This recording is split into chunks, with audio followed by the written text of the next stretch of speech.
Hello, everybody, and welcome to the Sami Parvez show. Today, I'm joined by David Krayden, who is a veteran Canadian journalist and the post-millennial columnist. We will be discussing about Liberal government latest in scandal, green slush funds, and also the parliament has been stalled for now more than 2 weeks. We will also discuss whether Justin Trudeau would survive with this latest scandal and the latest development of many Liberal caucus members are uniting to signing a petition or a document, what CBC and Toronto Star are calling it, whether they would succeed to outset Justin Trudeau as Liberal leader.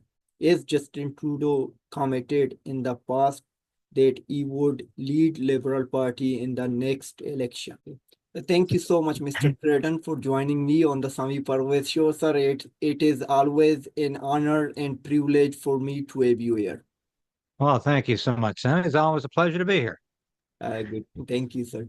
And so let's begin. I know, we learned yesterday that there is a growing pressure on Justin Trudeau to step down as the as Liberal Party leader, and also there is a green slush funds scandal, which stalled the Parliament to do their regular business. And also, we saw last Monday is some folks burned down Canadian flag in Vancouver during a pro-Palestine protest as you served in the military. And I need to know, like, how did you feel when did you see that video? The scene of people in Vancouver, and Vancouver is not far from my hometown. I grew up in BC, and I know Vancouver very well. Just absolutely repugnant to see this, to see people burning the Canadian, or actually melting the Canadian flag. You can't burn flags anymore because they're made of nylon, they just melt. But nonetheless, this was absolutely shocking. I don't believe for a minute these people are really concerned about the Middle East or concerned about Israel or Palestine. I think these are communists. I think these are Antifa people who are using the protests, whether it's the Palestinians, the pro-Palestinians, the anti-Israel people, they are trying to use the protests to push their and promote their points, which are anarchy or communism, because they keep to death to Canada, death to the United States, burning our flag. This has nothing to do with the Middle East, to wherever you stand on who you think should be winning or losing in that conflict. I stand for peace right now in the Middle East, but I don't think burning of Canadian flag is saying anything except I hate democracy. I hate freedom. Because as bad as Canada has become under Justin Trudeau, it is still a beacon of democracy around the world. And as somebody who wore the uniform of the Royal Canadian Air Force, of the Canadian Armed Forces, it's an insult to burn the Canadian flag. I used to have the Canadian flag on my shoulder when I served overseas with the Canadian Armed Forces. I was proud of the flag. And I anybody who wants to burn that flag and say it's got something to do with protesting in the Middle East just makes me sick to my stomach. I was absolutely appalled to see that. And I was glad conservative leader Pierre Poilievre raised that. It was actually the day he was banned from the House. He had a news conference and said, "What's happening to our country?" And I said, "Yeah, you've spoken for millions of people when you said that, Pierre, because a lot of people are saying, what's happening to our country when this kind of thing is not, it's not that it's not outlawed, but that anybody would think of doing. There's absolutely no cause for this." Mhm. Yep. Do you think Liberal government under Justin Trudeau gave lenient to these protesters to do these burning or this or I would say disrespecting our flag? And also we saw in the past, like Trudeau many times called Canada, not directly but indirectly called Canada as a racist country, or we have a racist history. And Trudeau's always apologizing for Canada's history and heritage. He once said that it was understandable that people are burning down Canadian churches. This is not understandable for him to say that. I think he's given the impetus to a lot of groups to show this kind of disrespect because he shows nothing but disrespect towards Canada. And it's interesting because just the day before this happened, of course, Pierre Poilievre brought up the fact that the Trudeau government is very reluctant to criticize people who are doing some very, very awful things with their protests. The Foreign Affairs Minister admitted in an interview this week, actually, I think it was last week, with former NDP leader Tom Mulcair, who's now a CBC contributor, CTV contributor, excuse me, that she votes the way she does in the Middle East, and she says the things she does in the Middle East because of the demographics in her writing. Meaning she's trying to please everybody at the same time. She's trying to please the pro-Israel people and the pro-Palestinian people, and essentially she's saying I have no principles except to win re-election. So I think that kind of thing gives Canadians who want to do silly, stupid things like burning the Canadian flag almost the sanction of this government. And as you said, it's Trudeau who is constantly decrying Canada as a racist nation in the past. And I think that is totally counterproductive. Yep. Okay. Let's jump to latest liberal scandal, which is green slush funds. So how do you see it? First of all, could you please explain to those audience like who are not aware what is this latest scandal? Yeah, I left this scandal on the back burner for too long. It was being handled, of course, by the ethics committee in the House of Commons. And this is technically, it's the Sustainable Development Canada or Sustainable Development, what am I missing? SDs?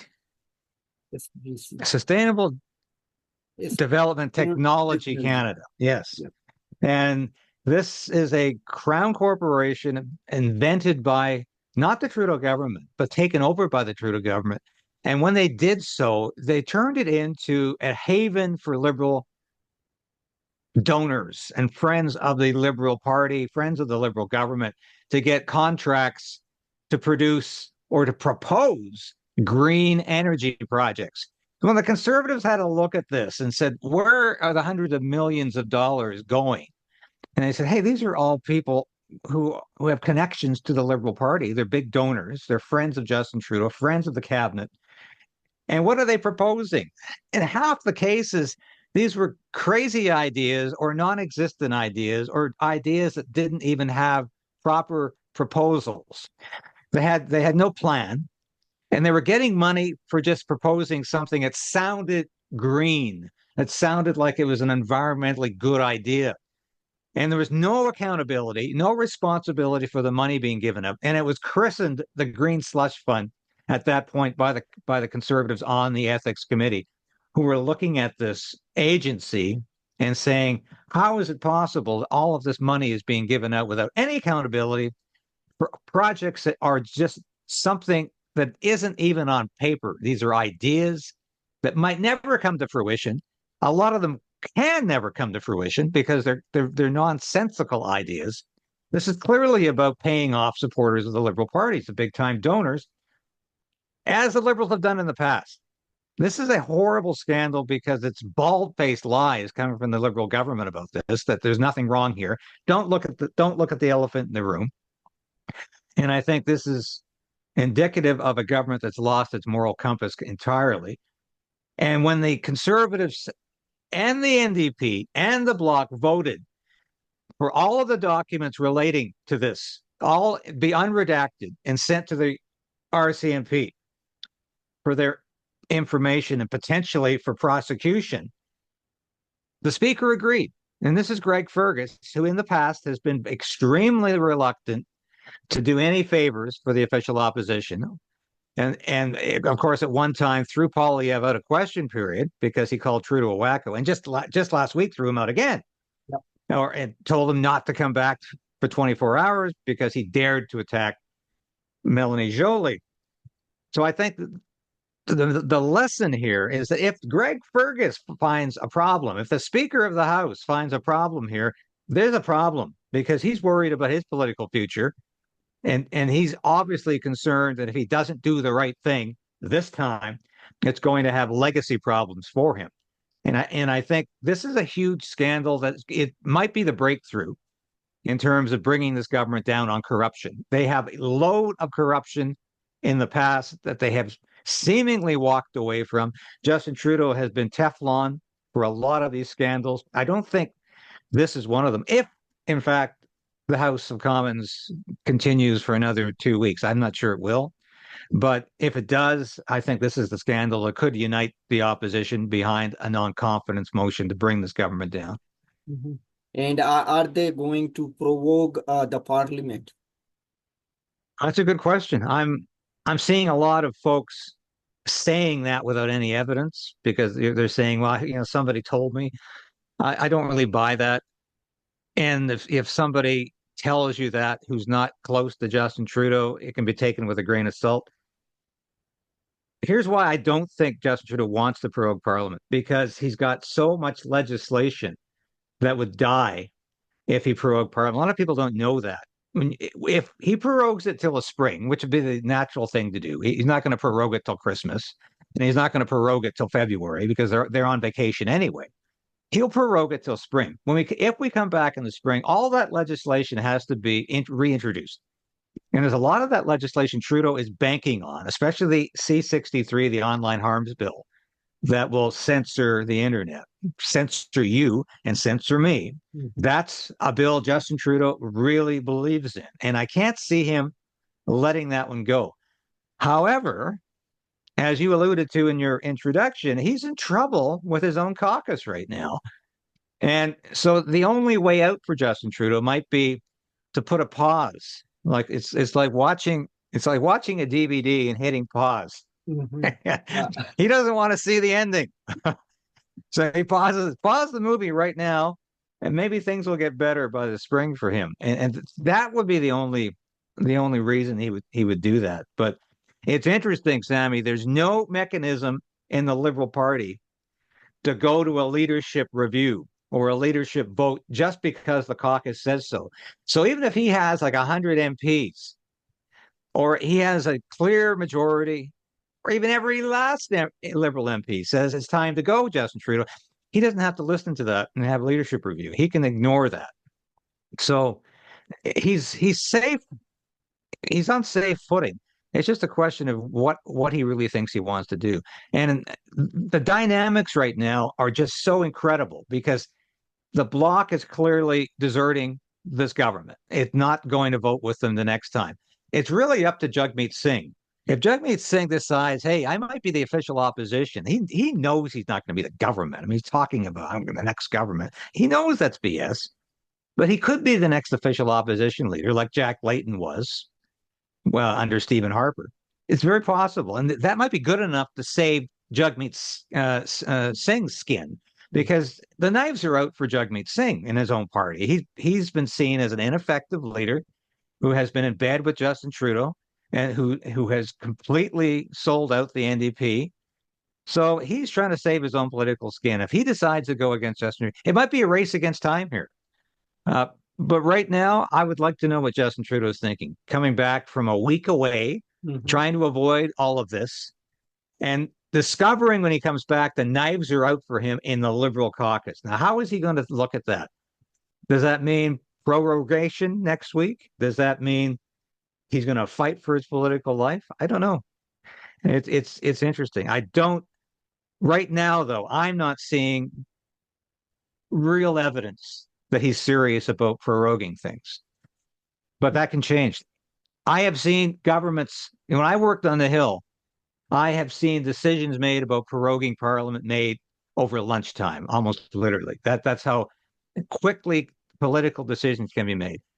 And Justin Trudeau is not going to have any problem getting the support of the Governor General. I mean, he needs that endorsement from the Governor General to prorogue Parliament. He's not going to have any problem getting that from this Governor General. I mean, she's very, very much in his court. So We'll see what happens. I'm not going to, say yes, he's going to prorogue, and I'm not seeing enough evidence from people who are close enough to the prime minister. Like Chrystia Freeland is adamant that he's not proroguing, and she's very close to Trudeau. Mhm. Yep. And so yeah, so I have two questions with respect to what you said. And did Trudeau intentionally did not attend, like he went to France, then he visited, I think Thailand maybe, for attending Asian Summit. Yeah. So was it intentional? Like just I checked in yesterday to checking out when was the last time you attended question period. It was October 2nd. Since then we did not see him. Yeah, he was away all week, Yeah. and I think he was intentionally trying to avoid commenting or even being in Canada while the House of Commons is essentially on pause. Some people have said it's paralyzed, and it's not really paralyzed, but it's not dealing with government business. He doesn't want to deal with this scandal at all. He hasn't commented on this at all. And it's quite ridiculous because every time anyone asks him about his political future or the future of his government, he says, "Don't ask me about politics. I'm not about politics." Like the first, I mean, this is a stunning revelation. He's been about politics his entire adult life. But I'm not about politics. He says, "I'm here about working for the Canadian people, and I'm rolling up my sleeves to work hard for Canadians." And that's his response now. But he doesn't want to. He doesn't want to address this. He's eventually going to have to appear in Hexagon, and Mhm. he'll probably be back for Tuesday or Wednesday. I don't think he'll be back for Monday, but he might be back Tuesday, certainly for Wednesday. Mhm. And he'll distract and he'll try to pretend there's no real problem here. But it's going to be increasingly difficult for him to do that. Mhm. Yep. And yeah, okay. So if the parliament would get prorogued, so it means these all committee or this green slush fund, it will be over. Yeah, it will be over. Nothing is going to happen in the House while it's prorogued. It's a very strange concept. And I talked to some of my American friends. You couldn't do this to Congress, Mhm. for instance. It's just the mechanism isn't there. You couldn't shut down the Congress for 4 or 5 months. But that's literally what happens. He would be shutting down Parliament. Now, I mean, the government would still be working, obviously. The cabinet and ministers would still be making decisions, and the bureaucracy would be unaffected. But you would not see the House of Commons meeting anymore, and it would shut down the business of government.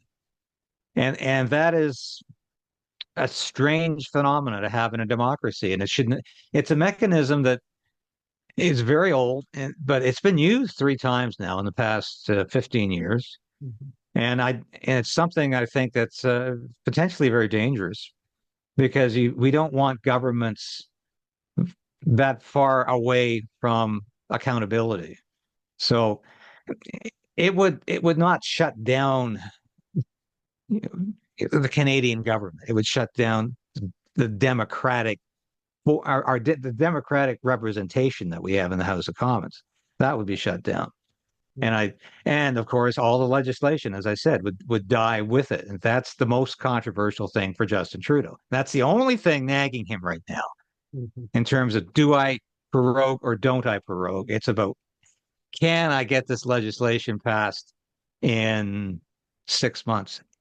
If I come back in, say, March or April, that would give him 6 months until the next planned election. But who's to say he's not going to come back to a non-confidence vote immediately?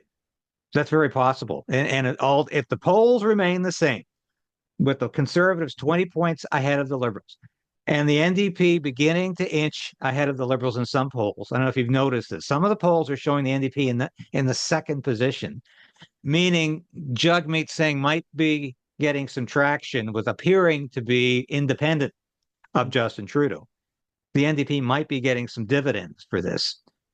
And if that's the case, when the House resumes in March or April, if it's prorogued, then I think Trudeau's coming back to a non-confidence vote, not coming back to 6 more months of being prime minister. So this is one of the most slippery positions any prime minister's ever been in because Justin Trudeau is getting it from all directions.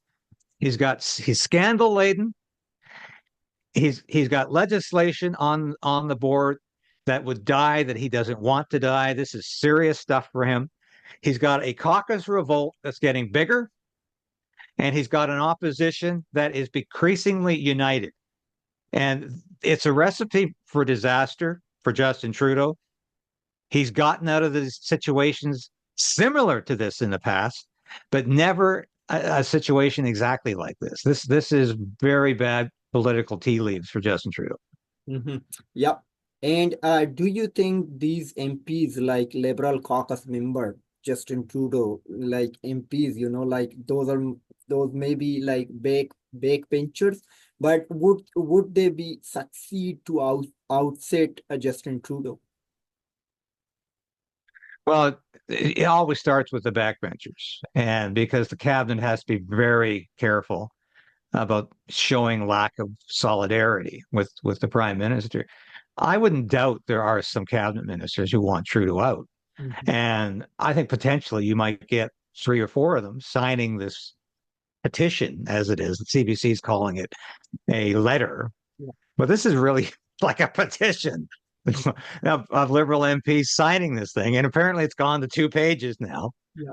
So are we going to see some cabinet ministers on there? Possibly. Some of the ones who, but when it comes down to this, it comes down to this, Sam, whether or not you're cabinet or you're in the back bench. What are these people thinking about right now?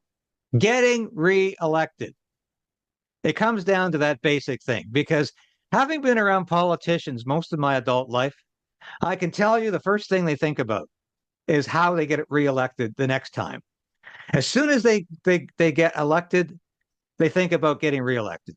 And everything and their fiber and their being is focused on how do I get back here the next time? And it's not as bad as it is in the US, where a representative in the House of Representatives has to get reelected every 2 years. In Canada, it's like 4 years.